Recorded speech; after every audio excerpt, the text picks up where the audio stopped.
একটু বৃষ্টি হলেই যেন ডুবে যায় রাজধানীর মিরপুরের কাজীপাড়া। হাঁটু সমান পানিতে দুর্ভোগে পড়ে হাজারো মানুষ। জরুরি প্রয়োজন, অফিস কিংবা পরীক্ষা, কোনো কিছুই থেমে থাকে না। তবে প্রশ্ন একটাই, বছরের পর বছর ধরে চলা এই জলাবদ্ধতার সমাধান কবে? এই দুর্ভোগ আসলে সবাই সমাধান চায়। এই দুর্ভোগে আমি এক জায়গায় যাব, এই যে এই পানির জন্য যেতে পারছি না, অথচ আমার এই যে নোংরা পানির ভিতরে আমাকে এই যে ভিজতে হচ্ছে, আমার নামাজও হবে না এই পানিতে। আর সবচেয়ে বড় কথা, একটা দুর্ঘটনা যে কোনো সময় ঘটতে পারে। এইটা বিশেষ করে প্রশাসনের দৃষ্টি আকর্ষণ করছি যে এটা যেন দ্রুত সমাধান করতে পারে।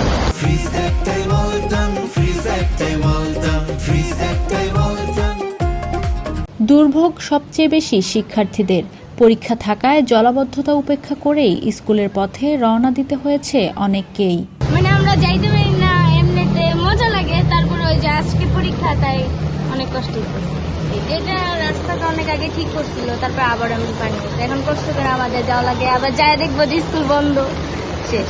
চাকুরিজীবীদেরও একই অবস্থা। কেউ কেউ এই পরিস্থিতির জন্য নাগরিক সচেতনতাকেও দায়ী করছেন। সকল কিছুর পরিস্থিতির মূলত কারণটাই হচ্ছে আমরা, এটা আমাদের জন্য হয়েছে। আমরা জাতি হিসেবে আসলে কলঙ্কিত। হ্যাঁ, তো এর বাইরে আমার কিছু আর বলার থাকে না। তবে দুর্ভোগের মধ্যেও কেউ কেউ বৃষ্টিকে উপভোগ করতে পরিবার নিয়ে বের হয়েছেন।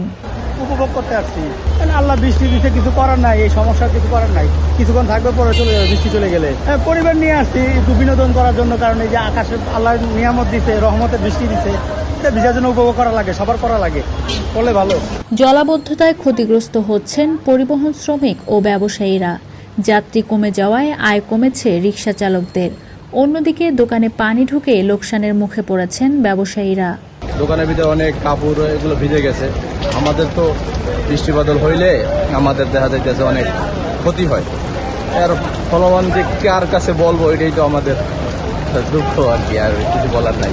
আমাদের তো ইনকাম কমে গেছে, খাইতে পারছি না, ঠিক গাড়ি জামা উঠতে পারছি না। দেখতেছেন না, পানি সব জায়গায় পানি, এই পানির ভিতরে মানুষ যাবে কেমন করে?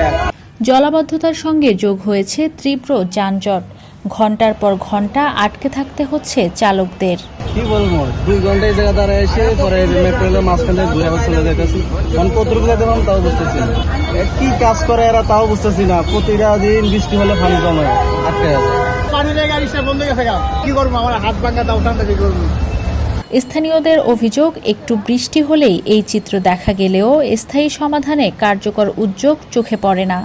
তাই তাদের একটাই দাবি, মিরপুরের কাজীপাড়াকে জলাবদ্ধতার অভিশাপ থেকে মুক্ত করতে দ্রুত ও টেকসই ব্যবস্থা নেওয়া হোক।